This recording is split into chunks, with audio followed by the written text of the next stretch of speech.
Now it's GMT. Hello, good evening, and welcome to JoyNews Prime. We are coming to you from our studios here at Kokom here in Accra. We're also live on DSTV channel 421, Go TV 125, and around the world we are on myjoyonline.com. I am Carlos Caloni. Tonight, some cocoa farmers storm Cocoa Board headquarters here in Accra to protest and demand higher prices, despite earlier statement by Majority Leader in Parliament that government won't give in to pressure to restore previous cocoa price.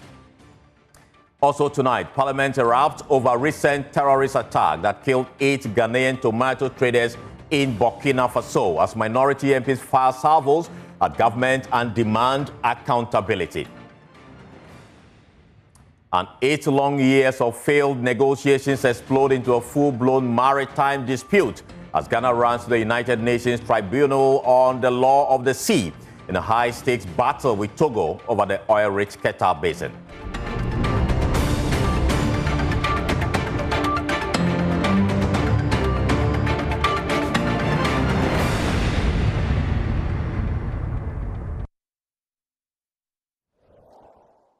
Tonight, members of Parliament on Thursday traded jabs in a debate over the recent terrorist attack that killed 8 Ghanaian tomato traders in Burkina Faso.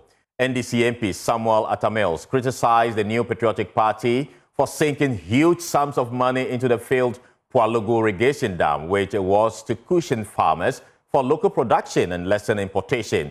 The minority took offense and protested the remarks after an initial statement that called for parliamentary inquiry into the incident. Here's what transpired on the floor. The minority demands the following: an immediate parliamentary inquiry into the circumstance surrounding this tragedy, including whether prior intelligence warning existed and what steps, if any, were taken to protect Ghanaian traders operating in high-risk zones. 2, full compensation and state support for the families of the deceased and the injured. Immediately, the president of Burkina Faso, General Ibrahim Traoré, became a special guest at the inauguration of President Mahama. And I'm not saying it. Security experts indicated, Mr. Speaker, that Ghanaians were going to become targets. And indeed, these traders, Mr. Speaker, let's ask ourselves the fundamental question. These traders are not combatants. These traders do not play any role in the conflict in Burkina Faso. Your former flag bearer, who's now your new flag bearer, went on TV and said the best thing he has ever done in the north was the Pualugu Dam. This Pualugu Dam was supposed to help us irrigate some land. We spent $12 million US, and we don't have anything to show. If this dam has been built, we would have been able to grow our tomatoes up north. Pualugu multi-purpose dam had been constructed, the women will not be going to Burkina Faso. When you take $12 million to do irrigation for them, do the irrigation. You don't chop the money. You chop the money and drove the women into Burkina Faso to buy tomatoes. And they went and died there.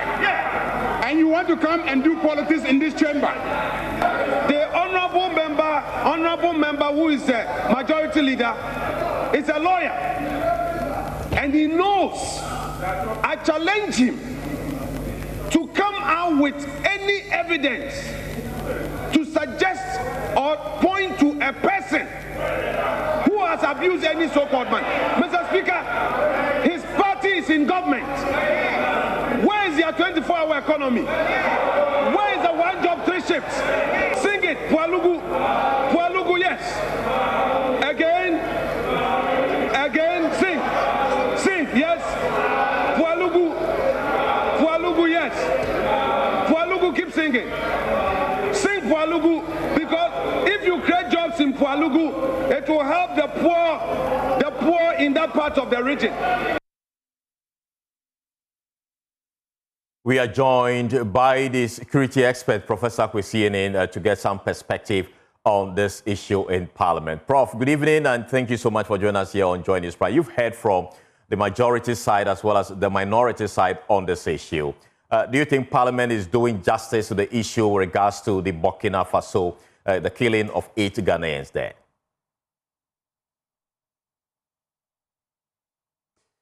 Prof, you may have to unmute so we hear what you're saying. Sure. I'm terribly sorry. I don't think they are doing justice to the conversation. It's a lot of emotions. It's a lot of highfalutin talk. And there's very little enlightenment as to what has taken place and why. But let me start by expressing my condolences to the families. And I think that is where my niceness ends. I've studied Burkina Faso and terrorism for the past 10 years or 15 years. Right. And in the last 6 years, the split between JNIM and the Islamic State in the Greater Sahel has led to this violent competition for territory, for taxes, for the implementation of Islamic rule. So it raises fundamental questions. Right. As to how a group of tomato traders could go behind enemy lines and do this trade. It reflects several things. Number one, it's about the issue of intelligence. How much did we know about these traders and how they negotiated their way to the northern part of Burkina Faso to trade in tomatoes? We know that during violent situations, to be able to cross enemy lines, because it's just only recently, last year, that the Burkina Faso government managed to get about 71% control over the territory. The northern parts are still pretty much under terrorist control. So how did these women or traders get there? How did they negotiate to get there? What did they use to negotiate? And how did it go wrong? What made them think they understood the terrorist psyche to be able to do this trade? So this is not a time for politics, because we need to get to the bottom of this case and as to whether we can learn something to prevent other people from that naive confidence that they understand the terrorists that they trade with and can continue doing the trading. These are dangerous opportunists, highly strong in terms of their anger and emotions. Right. And will kill you when you just take one wrong step. So I think instead of Parliament quarreling and making unrealistic demands, I mean, one of them, how to protect our traders when they go into high risk areas. We can't, because we don't have sovereignty to protect our traders in Burkina Faso. We can't as a nation. Prof, I just want to understand. Does that mean we can't protect our nationals when they are in another country like Burkina Faso in this case? The only thing we can do is if they go to the embassy, they'll tell them, look, please don't go here. But were we to physically restrain them from entering Burkina Faso, Mali, Niger, and any other dangerous place, people will say, freedom of movement, you are restricting my rights. The only thing we can do is to provide this travel advisory that the president has ordered his team to provide, which sadly didn't exist, although people are telling me, oh, but it was we gave them travel advisory. And I'm asking, where is it? Was it verbal? Was it written? Demonstrate something. Nevertheless, it's now been issued, which is good. But Carlos, we have absolutely no control when they cross Ghana's international boundaries and to physically protect either armed protection or unarmed escort. So those who make these statements are basically just throwing dust into people's eyes. Yeah, Prof. So what about the call for parliamentary inquiry into the killings? Is that right from where you sit? I don't think the killings themselves is what we should be inquiring into what I perceive to be a cascading set of intelligence failures. Because in a supremely dangerous place like Burkina Faso, when your citizens are able to cross enemy lines and trade in enemy territory, then it raises some questions. Okay, how do they do that? I mean, in the literature, we write about attack trade. So humanitarian agencies might want to provide medication, important medications to those who are fighting. Right. So how did these traders negotiate their way into Titao? They claim they've been doing this for 6 years and it was safe and they showed Ghana card. That is not true. That I can tell you is an embellishment of whatever they did to be able to get access to the place. Now they are playing on our emotions. Ghana card doesn't get you access behind enemy lines in an active conflict zone. So the call for some inquiry, I think, is proper. And the earlier we do it, the better, in a bipartisan way. Now, this shows my latest work on Burkina Faso. And if the traders are telling us that they've been going to the northern part of Burkina Faso for 5, 6, whatever years, that is not true, because the dots, the brown dots, tell us, and also the blue ones, about the levels of terrorist activities in northern Burkina Faso, just where Titao is, naturally much further down south. So for them to be able to go way up north, near to the border to Mali, raises fundamental concerns, and why this demand for some parliamentary inquiry, I think, is a good call. All right. Thank you, Prof. We may have to just leave it here. Thank you so much for your intervention on that particular story. Now, away from that, cocoa farmers from the Western North region have stormed Cocoa Board headquarters here in Accra, demanding higher prices for their beans. The protesters, chanting for better earnings, vowed not to leave until their concerns are addressed. Some cocoa farmers have been vocal about a recent government decision to slash prices, which they say hurt their livelihood. Jacqueline Ansoma Yabua was on the ground capturing the tense scene, and this is what she has. Currently, I'm right in front of the headquarters of Cocoa Board, and what you can see right behind me are farmers from Western North right here to picket and demand answers from Cocoa Board. More reactions here. If we move closer, we could get more reactions from them. We are from the Western North region. I feed and care for my children with the money I earn from selling cocoa. How am I supposed to survive and take care of my family with such huge price cuts? The government should pay us the previous rates before the increase.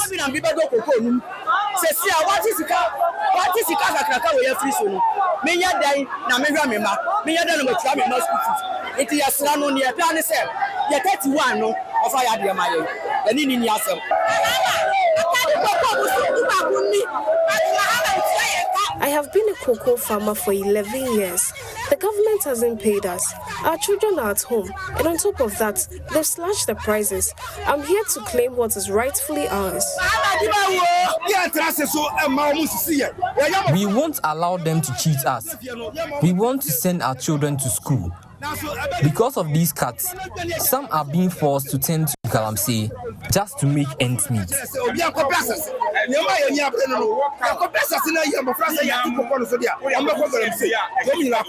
the reactions, or these are the sentiments of these farmers from the Western North who came right here at the cocoa house to demand a price adjustment to the price that was decreased to 2,587 Ghana cedis. According to them, they want the price to go back to either 3,600 Ghana cedis or 3,100 Ghana cedis, and also to have a meeting with the CEO of Cocoa Board. Reporting right here from Cocoa House, I'm Jacqueline Ansuma Yeboah. Well, just before that protest, a majority leader, Mahama Yariga, had said government won't give in to pressure to restore the previous cocoa price due to resource constraints.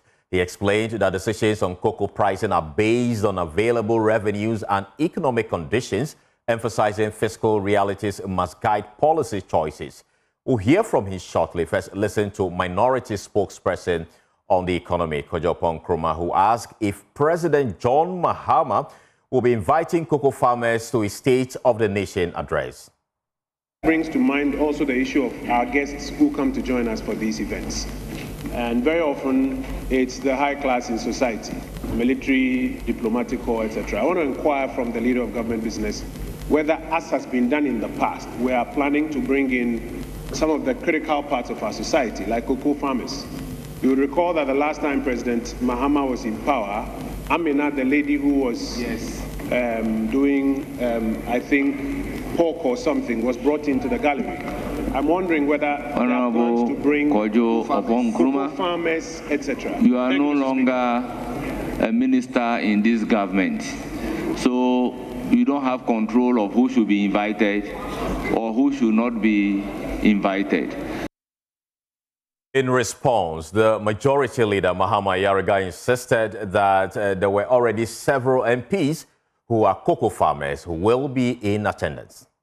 Mr. Speaker, there are many cocoa farmers sitting in this chamber. There are many cocoa farmers. So cocoa farmers are with us here. Cocoa farmers are with us here. So, Mr. Speaker, cocoa farmers are always here. A lot of the people sitting here are sons and daughters of cocoa farmers. So cocoa farmers are part of us. They're always here. Many of the dignitaries that you see sitting tomorrow, many of them have cocoa farms. So don't imagine that cocoa farmers are some different category. All of us, when the cocoa prices go down, I can assure you that many members of parliament sitting on this side are also going to lose income.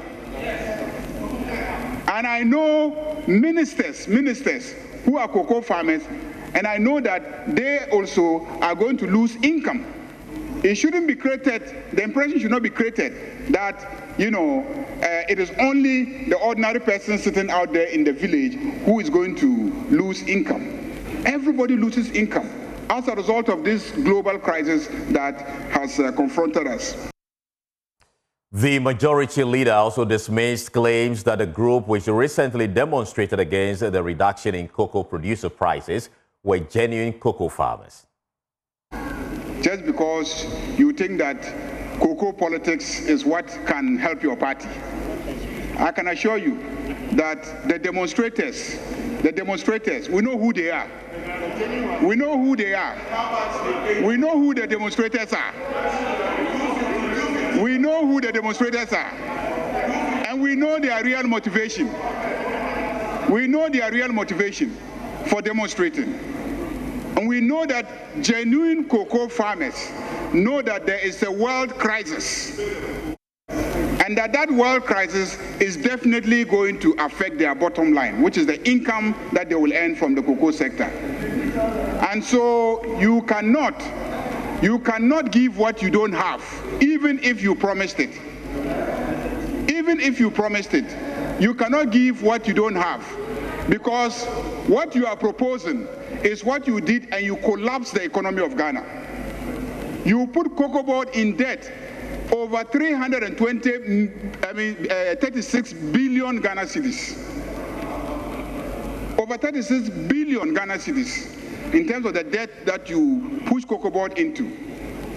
All of that is the cocoa farmers' money. So we are not going to pander to those sentiments. The practical problem is there. The farmer appreciates it, and I can assure you that the farmer appreciates the solution proposed by government. Still in Parliament, the minority in Parliament has expressed strong dissatisfaction over what it describes as the persistent absence of ministers from the House to respond to questions concerning their respective ministries. According to the caucus, the development has resulted in a backlog of nearly 300 unanswered questions, with some reportedly losing relevance due to the delay. Raising the matter on the floor of Parliament, the Minority Chief Whip, Frank Ano-Domprey, described the situation as unacceptable and a disregard for parliamentary oversight. I can assure you that no matter what you do, President John Dramani Mahama will not increase the number of ministers. We will not. Now we are told that they have to wait to get the availability of the ministers. That is unacceptable. We have to program the ministers. Where the ministers cannot appear, they should write formally to this House. And that is what is giving rise to the situation we have now, where we have close to 300 questions that are lacking behind. We can't answer them. Some of them are out of their usefulness. And members are worried. Colleagues are worried. Members are worried. They cannot make their statement. Statements have been advertised on the other papers. You cannot make the statement. You cannot ask your questions. Why? This is the Parliament of Ghana. Our oversight cannot be undermined. I insist, from henceforth, when the questions go through the process and then they are adopted, business statements adopted, same must be communicated to the ministers. Where the ministers cannot show up, they must write formally to Parliament. We cannot be treating the minister with kid gloves. As and when they wish, when I'm available, I will come. When I'm not available, I will not come. It's worrying. So I'm very worried. And you see me very emotional today because I've been following the trend. A trend is emerging. Last sitting, we received over 20 letters of one reason or the other. I cannot come. I'm attending conference here and there. I'm doing this. What is that? This is Parliament. We will not be taken for granted. So, Mr. Majority Leader, we are going to look at you with an eagle eye. Tell your minister to be available. At least the road minister is always here. Well, Majority Leader Mahama Yariga has been responding. Increase the number of ministers. If you think by inundating ministers with questions, they will be forced to increase the number of ministers so that we will fail on our political promise, we will not do that. We will not increase the number of ministers. And at the same time, those ministers must also perform their job. Just as he has indicated, you have left us huge debts. The Minister of Finance had to pay as a deadline the day before yesterday, 10 billion Ghana cedis. 10 billion Ghana cedis. How is he going to pay if all the time you come here and ask him questions that he thinks that do not help him to raise 10 billion Ghana cedis? So, Mr. Speaker, the ministers have to carry out their core responsibility of administering this country. And at the same time, they will come to this Parliament and answer questions. And the ministers have been coming. Don't create the impression that they don't come. As we speak, the questions that we have scheduled for today, the minister was here. I mean, he sent his deputy to come and answer the questions. Sometimes the ministers come to answer questions, and then we spend the whole time engaging in politics and consuming their time. I'm not the president, but I can tell you that we will not increase the number of ministers. The ministers will remain 60. Away from Parliament tonight, 8 long years of failed negotiations has exploded into a full-blown maritime dispute as Ghana runs to the United Nations Tribunal on the Law of the Sea in a high-stakes battle with Togo over the oil-rich Keta Basin. After nearly a decade of back-and-forth talks, the government says it is formally triggering international arbitration under the United Nations Convention on the Law of the Sea. In a statement, officials say the move is intended to prevent further tensions and avoid escalation between state institutions of the two countries. Former Commissioner of the Ghana Boundary Commission, Major General Emmanuel Kotia, revealed that it was in 2016 that Togo said they would not recognize international boundary between Ghana and Togo. He said even a joint committee that was formed appeared to be making progress until it failed after years forcing the two presidents of both countries to take it up. He spoke with Jamapia on the Media News.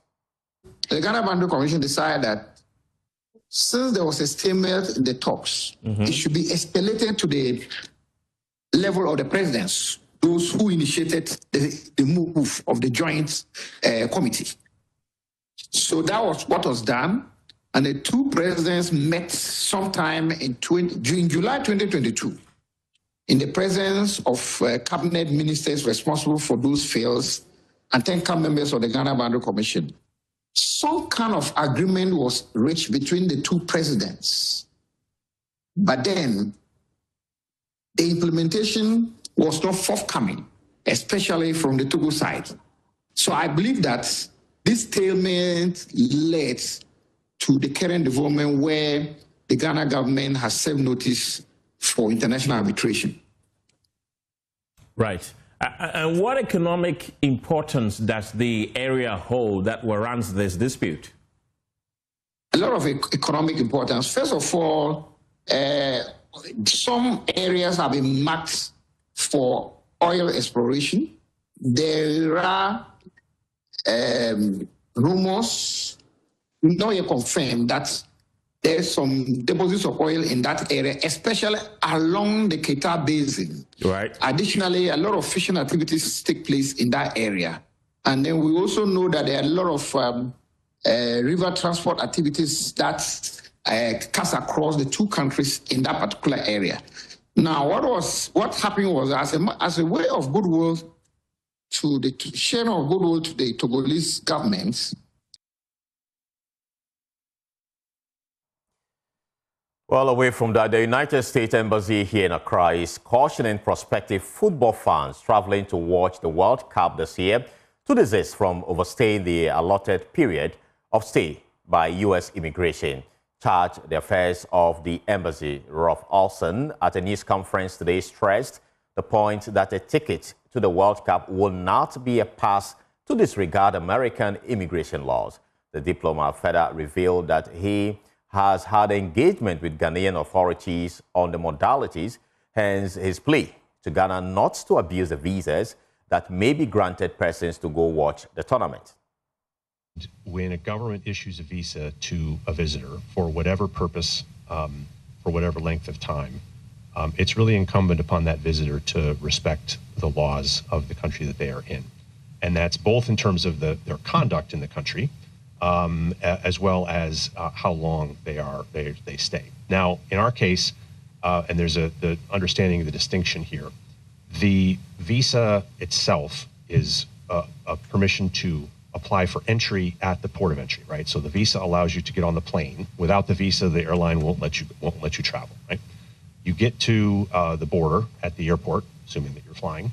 It is the Customs and Border Patrol officer who then officially grants you entry into the country. It is that individual who will determine how long you have to stay, right?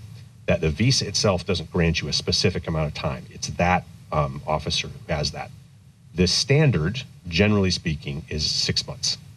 The officer can make it a different time frame. Now, if we're talking about a different kind of visa, for example, a student visa, then it's usually for the course of study, right? So it can be for longer than that. But for a B visa, the standard generally is 6 months, but it's not automatic. So it is incumbent upon whoever when you are granted as a visitor that amount of time that the CBP officer gives you. If they give you 90 days, you have 90 days, you have 3 months.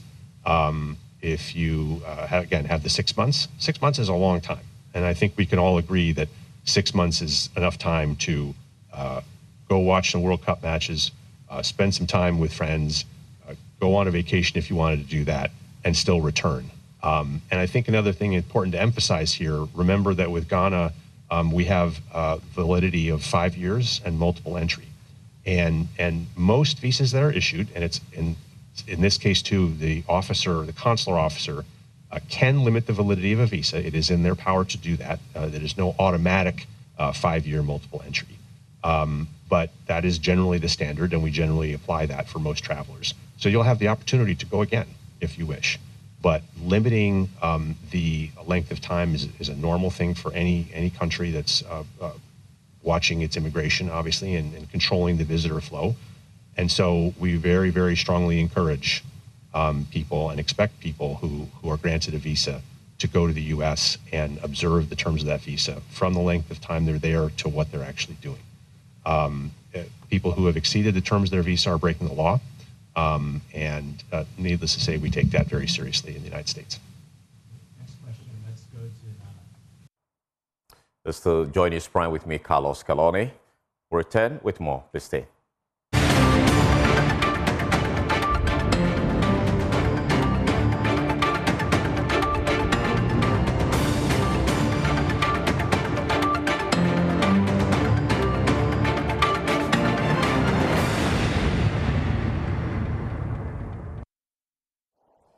Welcome back. Now to some more stories. Traders and shoppers at the Agbogloshi market here in Accra are operating in conditions that sanitation advocates warned could spark disease outbreak.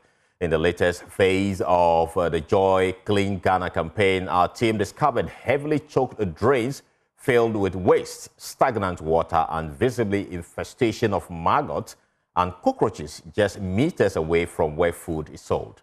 My colleague Stephen Mensah has more in the following report. It won't be a fluke that you get sick quite often. It may be due to this, the poor state or the poor nature of the Agbogloshi market. This is where some traders say to ply their trade. Right here, infested with cockroaches. For these traders, they argue that they do not have anywhere to sit to ply their trade. They should give us a place to sit. We are villagers. This is where we sit and offload our goods after returning from our trip to the village. I sell oil here. My friend sells cassava here. If things continue like this, I doubt we will vote when there is an election. The traders earlier clashed with the Accra Metropolitan Assembly's Public Health Task Force during an attempt to enforce sanitation and decongestion measures. Come back here, say, me go back, the Lord come over here. But if you come, the Lord to here that way, they don't there for the roadside. See now? Master. Listen to, you see, the road and the gutter and the pavement is not for you. I know. Are you getting me? So you are not allowed to operate on these areas that are mentioned right now. If you not say, if you back the same person way, the first time. Director of Public Health at the Accra Metropolitan Assembly, Florence Kuchi, tells Joy News that authorities have given traders ample notice to relocate, citing the unhealthy and hazardous conditions under which they operate. This is our Agbogloshi market. It is one of the largest markets in Accra or in Ghana. It's a bulk-breaking market. And there are a lot of traders in the market here. But we don't have a lot of stalls. People have stalls inside. Nobody is supposed to use, initially nobody was supposed to sell behind the dwarf wall. But now we have seen that there are a lot of people who don't even have a place to sell their things. From the Agbogloshi market here in Accra, I am Stephen Mensah for Joy News. Well, Nawuni, a farming community in the Kumbungu district of Ghana's northern region, is grappling with devastating floods that have submerged more than 300 acres of farmland cultivated by smallholder farmers. The disaster has left many families scrambling to salvage remnants of their crops, with livelihoods hanging in the balance. Farmers say the situation is not new. For the past 5 years, recurring floods have repeatedly destroyed their harvest, deepening poverty and food insecurity. Have been pouring down for weeks, and the usual quiet farmlands of the Nawuni community look murky with the waters rising high. We have been able to salvage a few grains, even though the large portion is not ready yet for harvest, but we are compelled to leave the rest. Mba Abdullahi Zachariah's farm has been submerged. He was not around when the floods occurred, and this morning he's receiving a briefing from his wife on the disaster. Armed with this information, he sets out to visit his farm. We expected that we would get something this year, and all of a sudden, the floodwaters came and submerged the farm. This year, the cost of a tractor for an acre was 200 Ghana cedis, and my farm was 7 acres. You can imagine the loss. Climate change expert Mahama Wayo from the Tamale Technical University Faculty of Agriculture and Natural Resource explained the reason behind these floods. Floods are caused by different factors. The first factor has to do with climate factors. To the extent that we have prolonged rains can cause flood. We have anthropogenic factors.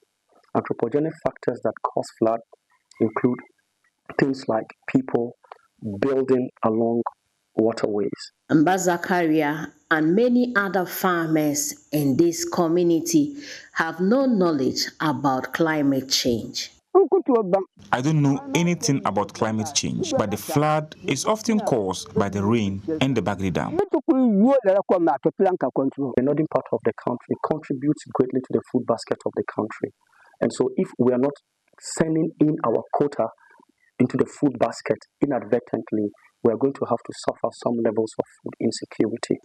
For Joy News, I am Martina Bugre. This story is brought to you by Joy News in partnership with CDK in Ghana, University of Ghana Center for Climate Change and Sustainability Studies, with funding from Claire R4I Opportunities Fund.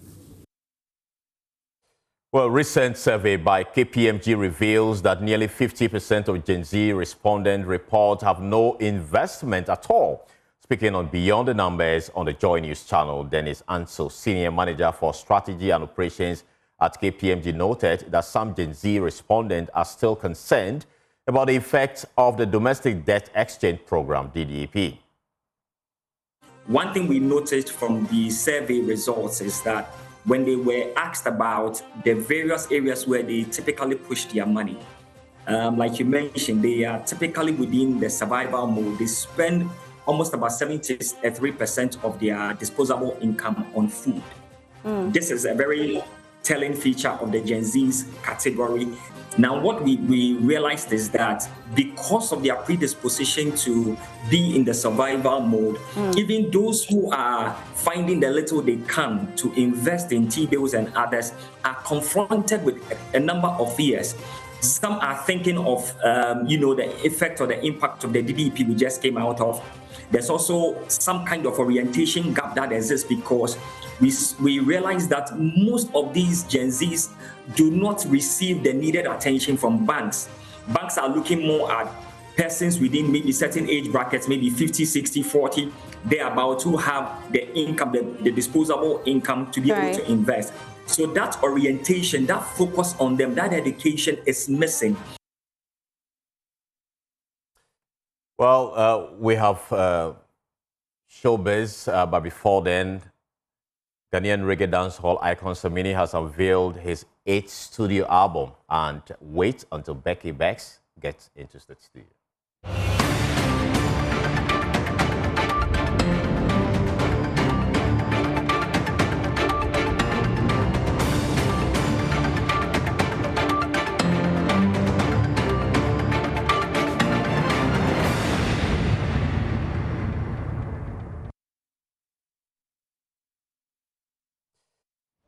Well, it's a Friday evening, and we have Becky in studio. Showbiz. Yes, it's a Friday evening, and what better way to start Showbiz this evening? Samini has unveiled his 8th studio album, Originates, assembling an all-star lineup that includes Stonebwoy, Kofi Kinata, Kwame Eugene, Kaki, Soweto Gospel Choir, and Manifest, revealing in an interview with Doreen Under on Joy FM that each collaboration was carefully cultivated through long-standing relationship and a shared commitment to authentic African sound.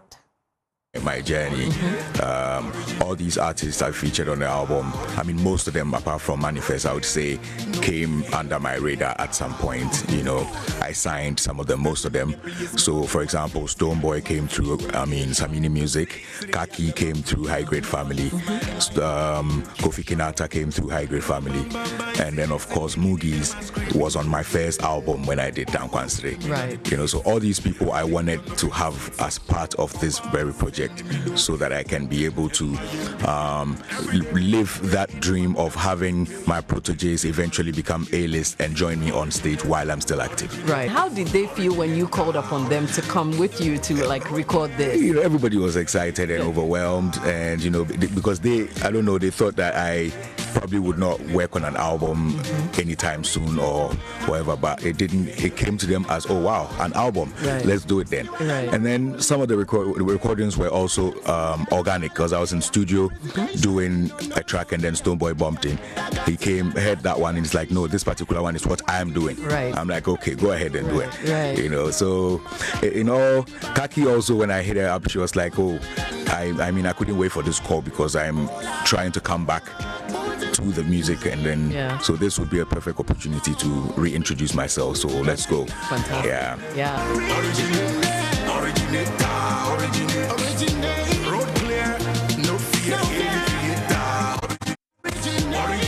Well, to a sad one, Eric Dane, best known for his roles in Grey's Anatomy and Euphoria, has died after a month-long battle with ALS. So let's bring the energy on, the electric energy. That song is by Samini and it's featuring Stonebwoy. It's on the Originate album. That's what we're leaving our viewers with. I've learnt a dancing skill and I'd like to share with all of you. Yeah, so let me see how you're gonna do it. No, let me see how you're gonna do it. I'm trying to show you how to dance. Yeah, so show me. You told me that you don't want to dance. That's okay, but I'm showing you so that you dance. So please. All right. Yeah, give it to me. Show me the move. That's the move. It's very simple.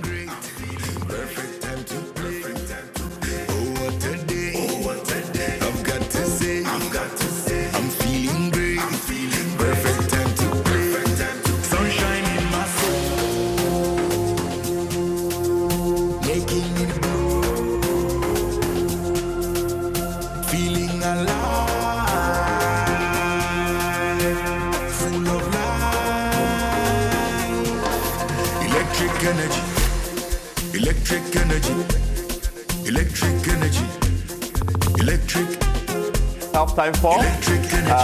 You can log on to myjoyonline.com for more stories. Prime Business is up next. Bye-bye.